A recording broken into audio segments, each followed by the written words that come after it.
Have you ever misread someone's tone, thinking they were upset, only to find out they weren't? Communication can be tricky, and it turns out it's something we're still learning to master as we grow. If we all use faces, tones, and words, why do we still misunderstand each other so often? Is that we need to be aware that our nonverbal cues modify the content of our interaction. What does development from childhood, adolescence, to adulthood have to do with it? Adolescents and adults don't necessarily use the same nonverbal cues to express these kind of basic emotions. Today, we're joined by Dr. Michelle Morningstar, a published researcher exploring how we express and interpret emotions from childhood through adulthood. Dr. Morningstar walks us through why emotional communication isn't as straightforward as we assume, and how tone and facial expression interact to shape meaning, and why adolescence can be such a misunderstood stage of emotional life. Together, we explore what changes as we age, what happens when someone doesn't read the room, and how understanding these developmental patterns can help us connect more genuinely. On the Enriched Mindset Podcast, we make space for psychological experiences that don't fit into quick answers. And this episode reminds us that behind every conversation, there's a complex story about how humans learn to feel, speak, and understand one another.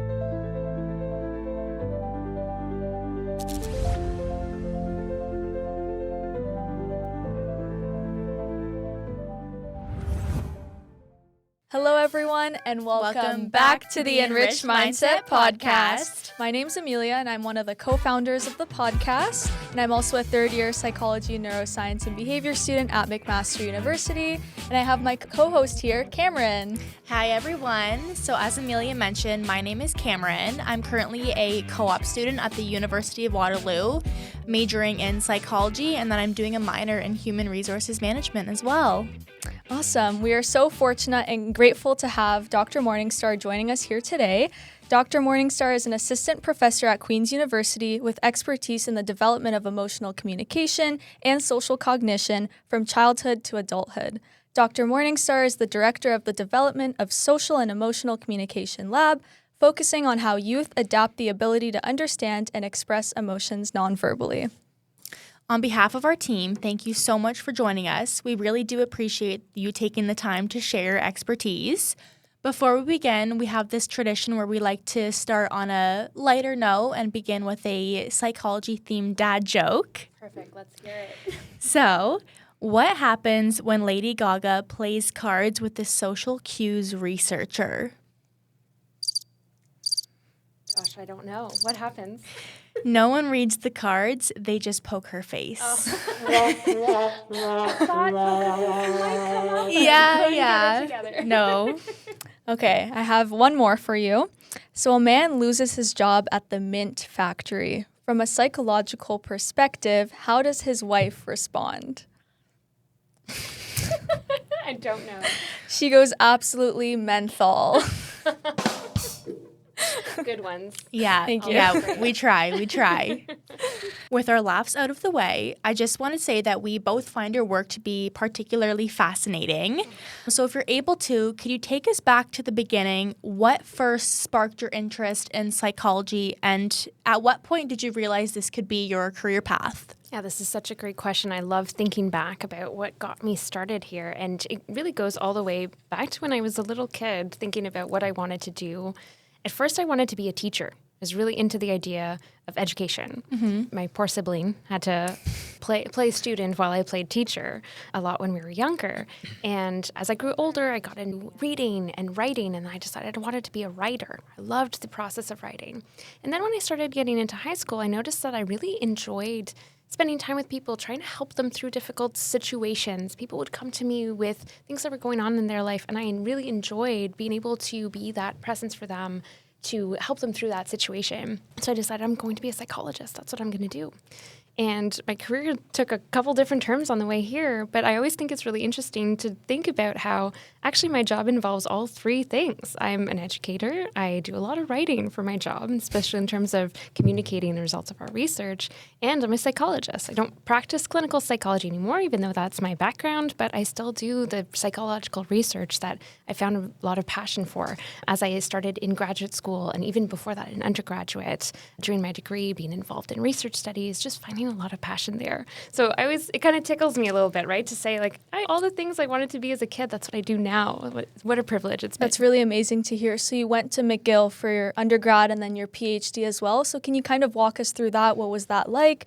Were there any pivotal moments there? Any times where you sort of wanted to like give up or maybe change paths? Yeah, I had a great experience in graduate school. And I think you will talk to very few people who don't have at least one moment of, that's it, I'm going to quit as they go through graduate school. So I do want to normalize that experience, I think, because graduate school can be challenging, right? We have a lot of things to juggle. It's quite demanding on time. There's a lot of disappointments sometimes. There's things that don't turn out. You get rejected from things you apply for. But at the same time, what kept me going, I think, was that passion I described earlier, the curiosity that really drove me, wanting to work with people and solving big problems about how humans grow up and how we develop. And I think that curiosity, that team spirit is what kept me going even through the difficult times. And so it's kind of normalizing a little bit, right? Like that is part of the experience, I think, that there's got to be one time where you think, that's it, I'm throwing it in the towel. But I was really lucky to study something that I found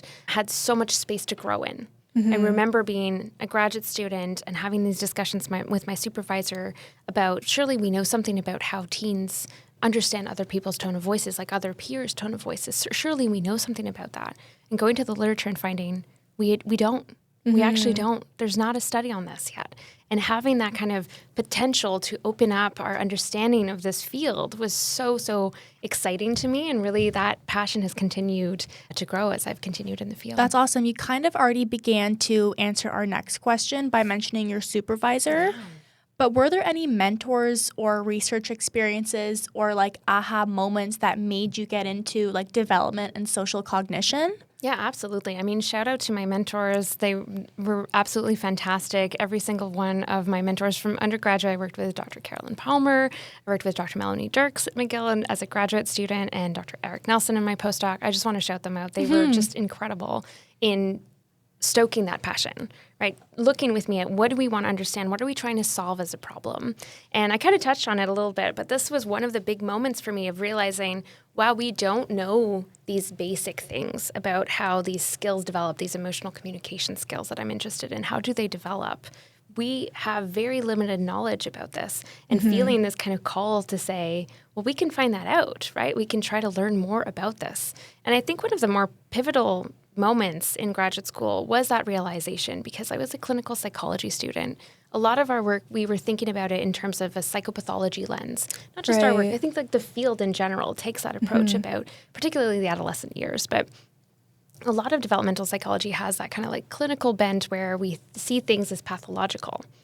And I was interested in understanding what are expected developmental trajectories, right? There's a lot of variability, of course, but how do things change on average for folks, including people who are struggling a little bit more and the people who are not struggling as much? And I thought that was such an interesting place to go, right? To think about development in terms of developmental mechanisms and really starting to learn more about that type of research that was being done in developmental psychology to understand how do these skills really develop and pushing beyond that tendency maybe we have to pathologize and understanding how one thing builds upon the other in development. How do we grow these critical skills? Yeah, for sure. So I guess like back to sort of the pathologizing of the behavior. So you had your PhD, you completed that in clinical psych, but are you actually a registered clinician? Not anymore. No. So this is one of the twists in my careers, I think, that I didn't see coming. As I mentioned earlier, I think I was 12 when I decided I was going to be a psychologist, one of those kids, right? And decided, I'm going to go and pursue this. And that's what I did for a really long time. I did the steps that other mentors had told me I should do. I should get involved in research. I should try to understand, volunteer in different labs and work really hard, get those grades and apply, do the GRE, which was really big at the time still, all those things to get into clinical psych. And to be clear, I really liked clinical psych. I enjoyed my degree. I got a lot out of it. But around halfway through, I started noticing that I felt much more passionate about the research side of things than the clinical side of things. Okay. It was a really interesting thing for me to reflect on because at the end of a clinical day, meaning the day I went to clinic and did my internship, versus the end of a research day, quote unquote, where I was working on my project, I felt similar. I felt the same at the end of the day, right? I felt validated. I felt passionate. I felt fulfilled. It was in the mornings. It was really the mornings where I could see a sort of different stance about how excited am I to go to the clinic versus how excited am I to go to my lab. And I started noticing that more and more and feeling really pumped about days where I got to go work on my data set and write my papers and talk to colleagues. And I sort of noticed that shift in myself that made me doubt what had been my long-term plan for so long, right? Saying like, I like this, but I love this. Yeah. I love this part of things. It can be a scary feeling. Yeah, it was kind of an odd thing, I think, for most people in my life when I was telling them, I think I want to do this research thing. I think I want to continue in academia. I think I want to do a postdoc. I want to move out of Montreal and go and get more research experience. And I think I want to do this as a job, right? And people thinking, didn't you just spend like a decade of your life trying to be a psychologist in a clinical psychology sense, right? And so it was kind of a shift, a definite shift to say, let me try this research thing. Let me see what if I go into this further? Can I find that passion there that sustains me? And spoiler alert, it does. I do think I'm in the right place. So I learned a lot. I think my degree has informed so much of my research. I learned a lot as a human also, I think, in being a better human. How can we help each other better? I really appreciated what I learned, but I had to come to this realization that I liked it but didn't love it and followed the passion in the end. That's awesome. That's great to hear. Yeah, good for you. I think it's definitely important to follow what our mind is telling us in those moments where it could be a little bit scary. Yeah, absolutely. Listen to yourself. Listen to how you feel. When people students ask me, I don't know what I want to do next. I don't know what I should do as a career. There's so many options, especially psychology students, but a lot of undergraduate degrees open a lot of different doors. And my advice is usually pay attention to how you feel in different parts of your day. Every job will have a part that you don't love, right? We have to kind of normalize that as well. There's not a single job, I think, that you love every single aspect of it 100% of the time. But there might be some things that you feel super excited about it, really pumped, or that this is easy or really validating, moves you forward. Pay attention to what those things are because that can help guide people's careers decisions, I think. Absolutely. Yeah, for sure. Yeah, if someone were to walk into your lab right now and ask you what are sort of your most exciting projects that you're working on, what would you tell them? I have so many. This is, I think, a great problem to have is to be what I think of as a multi-passionate person, is that we have a lot of really cool studies going on. We've got 2 big studies that we're running. We're collecting data right now still with teenagers. They're both longitudinal studies. We're trying to understand these different facets of emotional communication. We have the opportunity to use some new tools to get at new measures of brain development, for instance. We use audiovisual recording equipment to try to understand nonverbal communication in teens. So we have a lot of different avenues that we're pursuing. Yeah.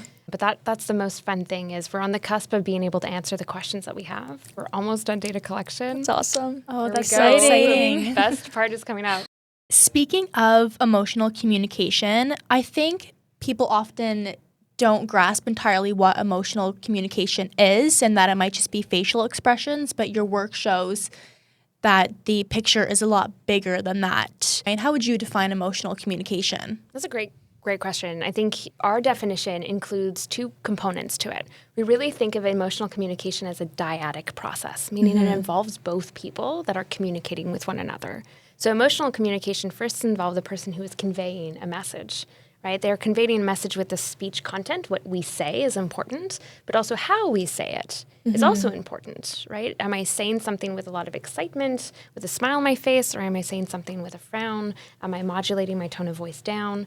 We do that a lot in our day-to-day, right? Sometimes we do that spontaneously without thinking about it, but sometimes we do that on purpose. We're in a job interview. Maybe we're on a date. We want to modulate what we're communicating to the other person.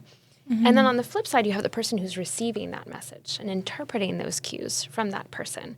Now, they come with their own biases. They come with their own understandings of what other people's nonverbal signals mean. And they come away with some impression from that person. They might think, oh, that person really liked me, or maybe they didn't like me. They didn't seem like they were really excited to see me. And they're making those inferences, again, both on what they said, but also how they said it. So we consider emotional communication as those 2 aspects. And Cameryn, you mentioned facial expressions have been very dominant in our definition of what that looks like, what we do to communicate. But you probably know I use my hands a lot. Yeah. When I see my videos of myself, like teaching videos, I say, do I talk like this all the time? My hands are flying, right? So I use my gestures and postures often, but we use our tone of voice a lot. How we say something with our tone of voice goes beyond our facial expressions too, right? So considering the whole picture, all these what we call nonverbal channels, right, that we can get information from a lot of them. When they're in conflict with one another, that might give a different impression. If I'm saying, yeah, I'm fine, right? My voice might be saying, yeah, everything is okay, but my face might be contradicting that, or vice versa. So we try to consider emotional communication from the two people that are involved and across the multiple channels too. Yeah, wow. And why is it important to study that across development rather than just looking at specific groups of people like adults or just children? Yeah, that's such a great question. I think a lot of assumptions are made in the field, and that's changing, which is great to see. But the assumptions were often that children are kind of like mini adults, that they would express emotions in the same way. Right. We had a little bit of an understanding earlier that interpretation is something that is a skill that grows over time, the ability to understand other people's nonverbal cues. Sometimes we call that emotion recognition skill. But the emotional production side, that's a kind of new area that we're really excited about, is trying to undo that assumption that we have that a child's version of what happiness might look like, especially in a posed context when you're trying to communicate something to someone, that might not be the same as how adults tend to do it. Of course, there's so much variation by cultural context, social cultural context, right? We have to be really comprehensive in our look at things, right? We're looking at emotional communication across development, see how that changes to break those assumptions, and ideally trying to consider the context we're in as well, which is another aspect that's a little bit understudied, but more and more recognized as important to emotional communication. And what would you say are some examples of how teens and children might understand or interpret adults' emotions differently? Yeah, this is great. So there's differences we know in terms of how teens interpret emotions from others. We found one of my findings in graduate school, actually, that has driven a lot of work since then. It's almost like I've been trying to understand this one finding for my entire career. Yeah. But in graduate school, I kind of had this, if I'll take you on a little bit of a journey, but I had this idea in graduate school. I thought I had figured out why the literature was finding that kids were not as good at emotion recognition skills and tasks, right, than adults, that they were having less accuracy. They were showing less accuracy when they were asked to identify the emotional intent of a picture, right, of somebody's face. Right. And I had this little bit of a hubris approach here and said, I think I know why, because they are being shown pictures of adults' expressions, right? Or they're hearing adults' recordings of their voice. Like they're listening to adult expressions, but they're teenagers. How often do you see adults being really sad or really angry, right? Like there's a lot of display rules about how we interact with youth that might change that as adults. And so I thought, what if we had them listen to teenagers' tone of voice instead and see if they could pick up on vocal expressions just from a sentence like, I didn't know about it. What was that, right? Ask them, if they hear other teens' voice, will they be better? And I thought, for sure, they'll be better with teen voices. And I was so wrong. They're worse with teenage voices. Oh, no way. Wow. Particularly the teenage voices were much more difficult for the teenagers to interpret. And actually across the board, everybody, we compared their performance to adults' performance as well. And adults also had a harder time with teenage voices. So this really launched me a lot because I couldn't believe this, right? You have teenagers who have these, let's call them less developed emotion recognition skills. And they're trying to interpret signals that are maybe less obviously communicated because everyone had a hard time understanding what those expressions were supposed to be. And so this really shows you the wild west of the teenage social world, right? That you're trying to understand signals that are maybe not that clearly communicated from other people with your own skills that might not be fully developed yet. So I've been trying to understand this. Why does this happen? What makes it so difficult to understand emotions in other people in adolescence for a long time? So I've taken a little bit of a tangent to your question, Emilia, but I think that is one example of why I think it's important to look at this across development and not make assumptions. Yeah. For sure. Kind of like I did earlier on. Yeah. In conversations with others, when discussing your research, is there anything that surprises people about how differently children, adolescents, and adults interpret emotions? Yeah, I think there's a lot of surprise recently about the expression of emotions side. There's a couple of things that are surprising, both on the interpretation side and the expression side. So on the interpretation side, I think one of the things that definitely surprised me is that the developmental trajectory of understanding other people's facial cues develops earlier than understanding other people's vocal cues. Oh. Which is a little surprising because you'd think, well, emotions are emotions, right? Like nonverbal cues are nonverbal cues.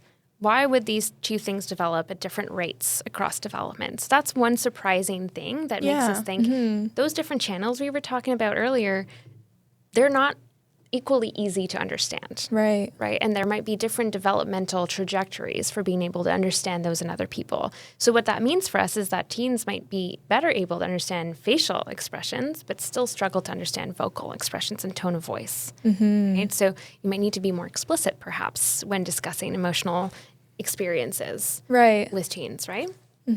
Especially if you're in a situation where it's tone of voice that's a little bit harder to understand. On the expression side, another thing that's been surprising to us is this kind of discontinuity here where adolescents and adults don't necessarily use the same nonverbal cues to express these kind of basic emotions. When you ask adults, maybe I'll ask you to try it out. Yeah, let's do it. Let's see. Can you give me your best angry face? Yes, very good. Okay, thank you. Such great. Very angry. Yeah, very angry. You frowned, right? You kind of furrowed your brow to express that. And that's typical of how when we're trying to convey angry on purpose, like we did right now, right? Now, you might not be feeling angry inside, but that's the signal you use when you're trying to communicate anger. That is less prevalent in adolescents. In our adolescent sample, they don't tend to frown as much. There's a little bit less of a use of that sort of canonical signal that we might expect to see in our, at least in our North American westernized context, right? And so that's been one of those interesting surprises to think that those patterns that we expect to see when I'm trying my best to do an angry face, that doesn't necessarily translate. And we find similar differences in the voice too. It's not just a matter of teens using less of those canonical cues, but really different ones. So using the intensity of their voice to differentiate different emotions instead of the pitch of their voice, how high or low, which is what adults do.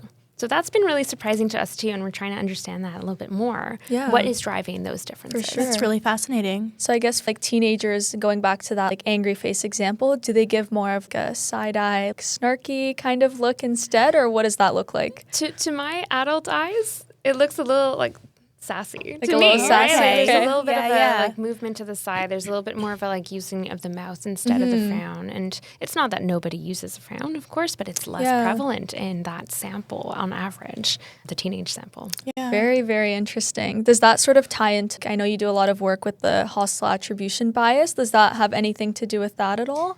Well, that's interesting. That's kind of on the interpretation side, but it would be an interesting question to look at whether your biases about other people's intents might also affect the way that you express negative intent, perhaps. Yeah.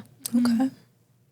Yeah, you might not know. I'm just kind of curious on my own, but if you find these same findings across different cultures.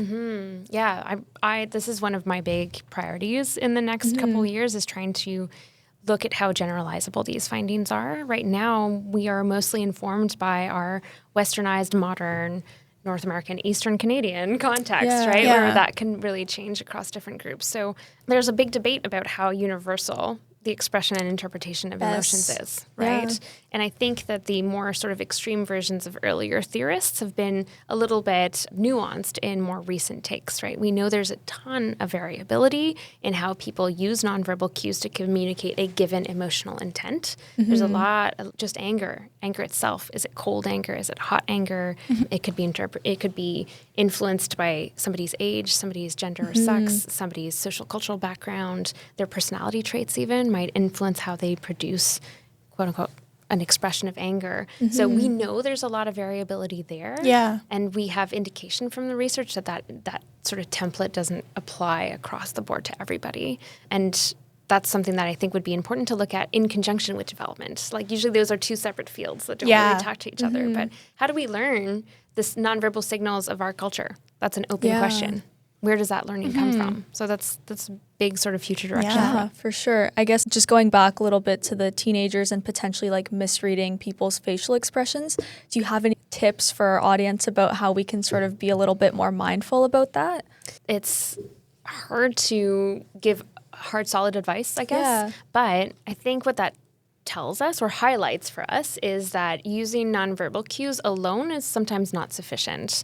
Right. We have sometimes a bias to think, well, obviously they should know that I was really upset. Yeah. Like, I feel like I communicated that. Well, maybe you didn't so clearly, right? And so to trying to, quote, use our words along with our nonverbal cues.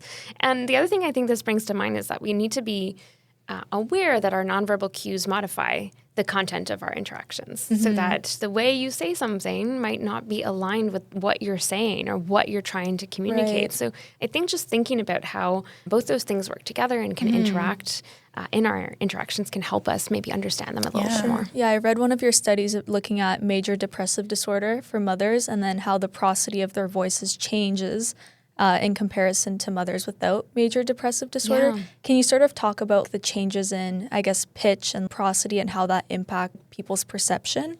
Yeah, absolutely. Yeah, that was a fun study to run. This started during my postdoc, and one of my honor students here continued it and brought it to publication, which was really great. And what we looked at was opposed expressions. So we were not necessarily looking at spontaneous expressions, which is also thought to be different in people who are experiencing depression versus not.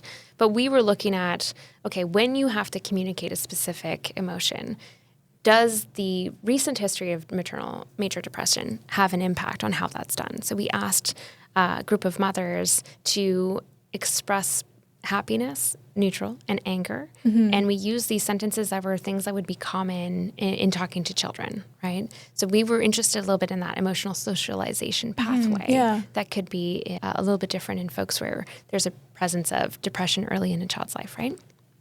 And so we had them say things like, put your shoes on, right? Or it's time to go, things like that, and seeing how they would do this with their voice primarily. That's an understudied aspect of nonverbal communication, as we said earlier, right? And so we recorded them as they did this, and we found that their expressions of happiness were sort of less prototypical. I put prototypical in a lot of quotes, right? Because as we just said, there's a lot of variability, but you would expect to see things like a high speech rate and these kind of up and down pitch variabilities, like a lot of sing-songy type of voice in a happy tone of voice. And those two things were not present as much in the group of mothers who had a recent history of major depression disorder. So that suggested to us, we didn't necessarily have the opportunity to follow that up on the kids themselves, but it suggested to us that sort of purposeful expression of positive affect might be a little bit different, or maybe a little less typical, maybe more ambiguous to interpret when those kind of canonical features aren't there. Very interesting. Could that potentially also tie into people who have autism spectrum disorder? Because I know for usually people who have ASD, their voice tends to be a little bit more monotone, doesn't have as many pitch like inflections. Yeah, that's really interesting. ASD has been associated with differences in the interpretation of emotions in others. Yeah. And some work from some of my colleagues suggested also things like you mentioned tone of voice, but things even like the gestures and postures that people use might be a little bit different. So that's another example of those individual variabilities, right? That influence how we communicate with other people. Sure. Okay, so we have a little bit of a fun bit here. So we pulled some videos from social media. I'm just going to pull them up. But there's kind of a lot of buzz about body language and can you tell if someone's lying? So we just want to show them to you and sort of get your thoughts on if maybe you can comment on any of these. Someone is easy to manipulate. You want to spot the people that raise their eyebrows in conversations more often. You'll see that like social gesture, and our forehead is a billboard of emotion. If a person is happy their whole life and they're always smiling, you'll see these little crow's feet that start to develop here, even by the age of 18, 19. It's your etch. Maybe if you can comment on the crow's feet, and then also, I guess the first little bit, like if someone's easy to manipulate, they like raise their eyebrows, I think he said. Yes, yeah. So I thought that was interesting. Movements of our face could definitely change the structure of our face over time. Yeah. I don't know how much of this is about aging versus emotional expression. And so I think things like genetic influence the structure of our face as we age, right? It's hard to say that was because somebody was particularly happy or manipulatable, right? I think those are really beyond what we know from science Yeah. could impact the way we use nonverbal cues. And I love that we just had this discussion, right, about how a single nonverbal cue might not be indicative of one single trait. Exactly. Like being naive or whatnot, right? And so to think about how we use our nonverbal cues in context, how different people may use their nonverbal cues in different ways, it's such a complex question that sometimes on social media gets really simplified down to, aha, you raised your eyebrows. This means something. This means you're lying. Yeah. And it can mean something, but it doesn't always mean something. Yeah. Right. We should think about nonverbal cues as probabilistic cues Yeah. about what might be happening for someone, but not make those assumptions. For sure. Okay, let's see if there's anything else in this video. Putting an expression onto the face. But if I told you to make a skeptical facial expression, like somebody's really feeding you something and trying to manipulate you and you're really skeptical about what they're saying, it's going to squeeze these eyelids down here. That's the first thing that'll happen on the face. You're going to see those wrinkles start to form down here. And when a person experiences a life that's lacking lots, I feel like it might be kind of in line with what you were saying earlier. Similar thing, right? Yeah. Genetics. There could be many reasons why you squint. What if I look at a bright light? Yeah. Right? There could be all kinds of reasons that are non-emotional or not necessarily tied to somebody's personality traits, right? I think that's the take-home I would say about this, is to be a little bit more skeptical about the one-to-one association between a nonverbal cue and what it means. Yeah. For sure. Yeah, it's definitely important. One of the biggest ones is an accidental question inflection. A question inflection is when we go up at the end of our sentence, so it sounds like we're asking a question, even if we're actually using a statement. If we are listening to someone and we hear them accidentally use the question inflection, our brain goes from listening to scrutinizing. Why? This is interesting. The rise in pitch at the end of a sentence is indeed associated with being a question, Yeah. right? When I say, why did you do that versus why did you do that? Right? Yeah. There's a little bit of an uptick in my pitch, right? It goes up at the end. That's a really common way to indicate a question. Does it mean that you're being lied to? Not necessarily, right? Again, I feel like I'm repeating myself at this point, but I think the same principles apply, that if you're in a context where that upturn in pitch is maybe atypical for that person, or it's paired with other cues that maybe they're nervous, right? Or anything like that, maybe you might want to investigate further, but it's not necessarily a sign that you're being lied to, right? That's very sensationalistic. Shouldn't jump to conclusions. Right, and it's also, we're talking about individual differences in this, like there's local dialect trends, right? About using uptalk, as it's sometimes called. It could be a geographical location thing. It could also be a generational thing. There are cohorts of people who tend to use this type of talk. There was some years back, Valley Girl speak, Yes. right? Yes. This idea that this would be, it would be as though saying that Valley Girl speak means that you're being lied to. Right. Yeah. You have to consider it as one piece of what you're getting from the other person. For sure. Our brain wonders, why did you ask me that? Liars typically accidentally use the question inflection. If I say to my daughter, did you take the cookie from the cookie jar? And she goes, no. Liars are asking, do you believe this? A volume drop. Kind of the rest. Same as what. Same. Yeah. Yep. I think we're on the same page here. It could be useful to understand what somebody is experiencing, but at best it's probabilistic. Yeah. I think there's one last video here. You tell about a person by the way they speak. if I'm seeing a rapid speech, I know that that's probably how their brain works. And I know that when they really want to stop and make a big decision, or I need to convince them to do something, I'm going to have to slow their speech down over time. And I'm going to have to set that example. This one's interesting. There is some evidence that we entrain to other people's cadences. It's called entrainment. We do this in our body, not just our speech rate, but we tend to match the other person's energy or vibe, right? Like we tend to follow along. So if someone's really excited, their speech rate might go up. Right? Like there's a whole theory about component process model of emotion that suggests it's the things that are happening in our environment that will change our vocal cues, our facial cues. So a classic example being that if there's a threat in the environment, your glottis might tighten, your voice might go up, right? Because it sounds a little squeakier. So fearful voices will be a little shaky, a little higher in pitched. So there is some level of validity to this idea that the things that are going on around us could shape the way that we are interacting with others, rather, and our speech rate, our cadence. But again, it really depends on context, right? I'm an excitable person. I get really excited. I start talking really fast, right? But I've also that also happens if I've had a cup of coffee. Right? Yeah. So it's about thinking through what is the context in which this is happening. Is this a change from this person? And there's some truth to the idea that some people may be more likely to be entrained to somebody else. So if you do start speaking slowly, some people will follow you, right? That's just a kind of natural thing that we do as humans. We enter into similar rhythms and oscillations with one another. It doesn't happen for everybody at the same rate, but there is a little bit of truth to this. It's like the social mirroring. Yes, exactly. Yeah. There's some really cool studies that suggest that we were to sit in a way that both of our legs were crossed and I started jiggling my foot, you might be tempted to start jiggling your foot too. There's a little bit of that entrainment. And even in clinical training, sometimes you're recommended to slow your speech down if you're trying to project this kind of calm presence. Does that mean that you're manipulating someone or that everybody will just kind of naturally snap out of whatever it is and follow your speech rate?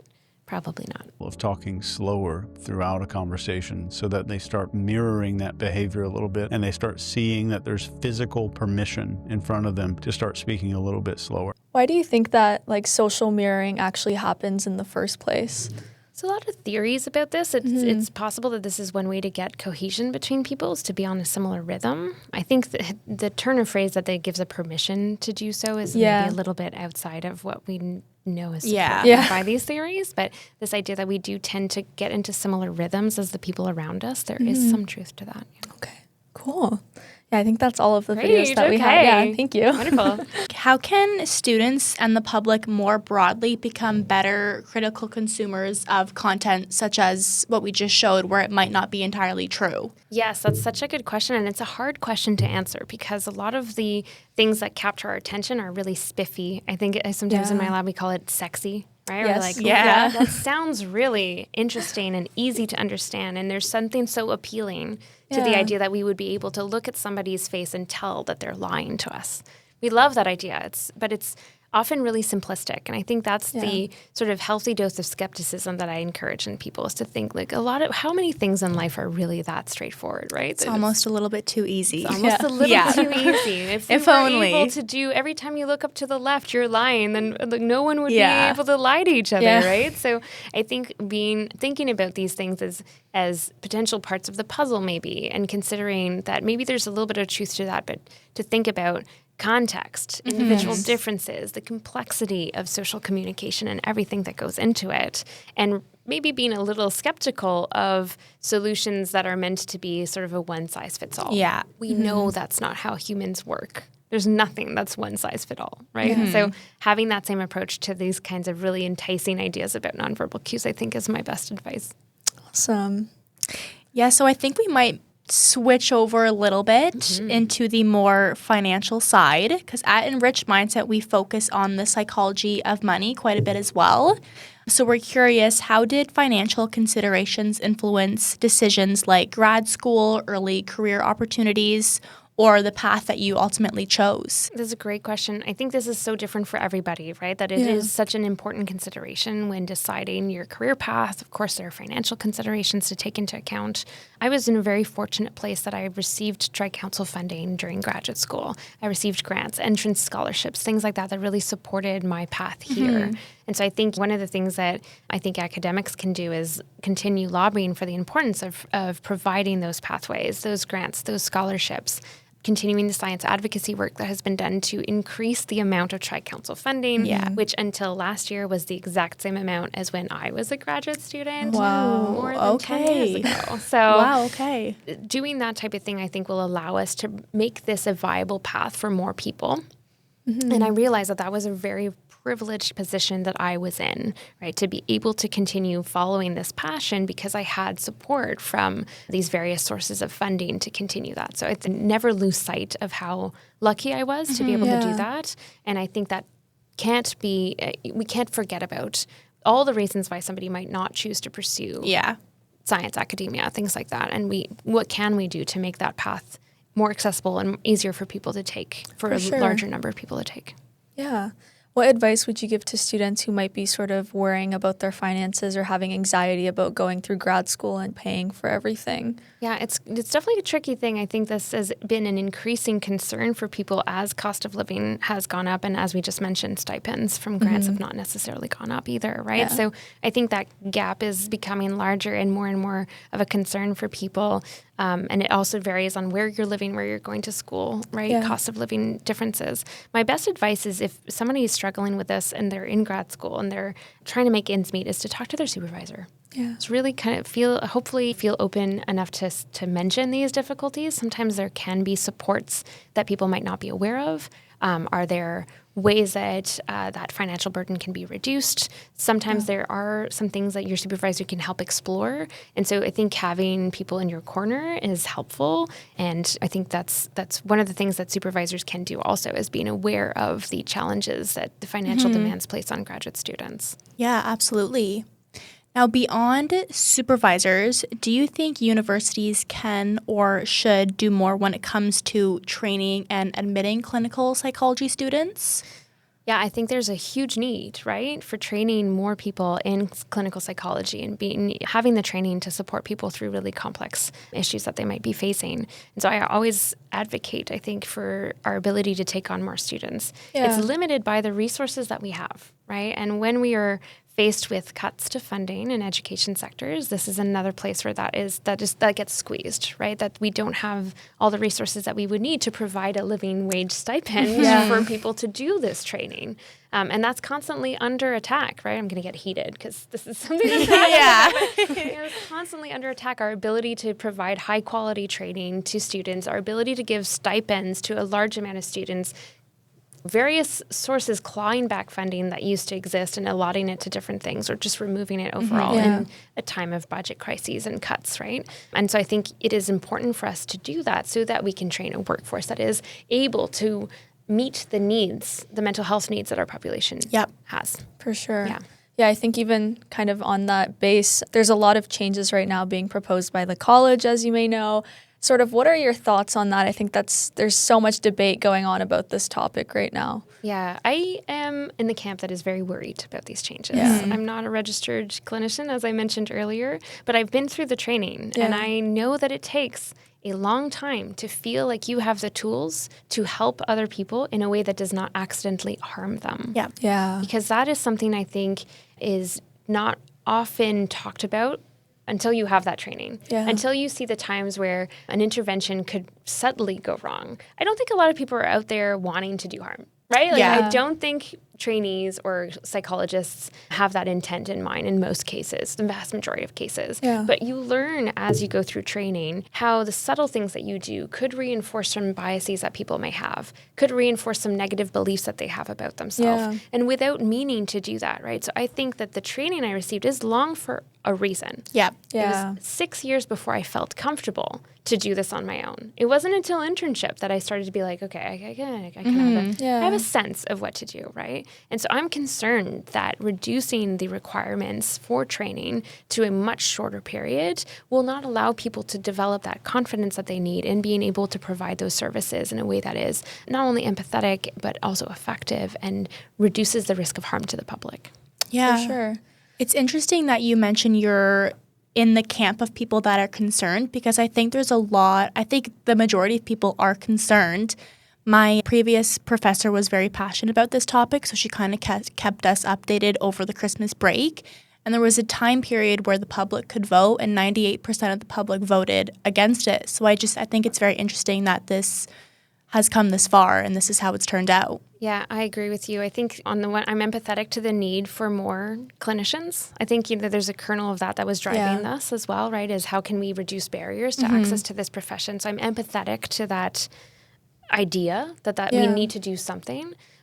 My preferred solution would be instead to increase the resources that we have to be able to train more people. The amount of applicants that we get to clinical psychology is huge. Yeah. It is not a matter of people not wanting to do this profession. It is a matter of us having, 10 spots per year? Yeah. Because of the resources that we have, because of the amount of placements that we have in our communities, because of the supports that we can provide to our supervising psychologists, et cetera, right? Yeah. So that would be my preferred solution to increasing the amount of people who have that training to provide those very needed services, but also reducing potential harms to the public. Yeah. From reduced requirements for training, licensure, exams as well. We didn't even talk about, we just talked about the length of training, but we have to think about the sort of exams that you have to pass to demonstrate that you have the required skill set and capacity before you're let loose. Yeah. Right? Yeah. And so I think that's also part of it that's concerning to me. Yeah.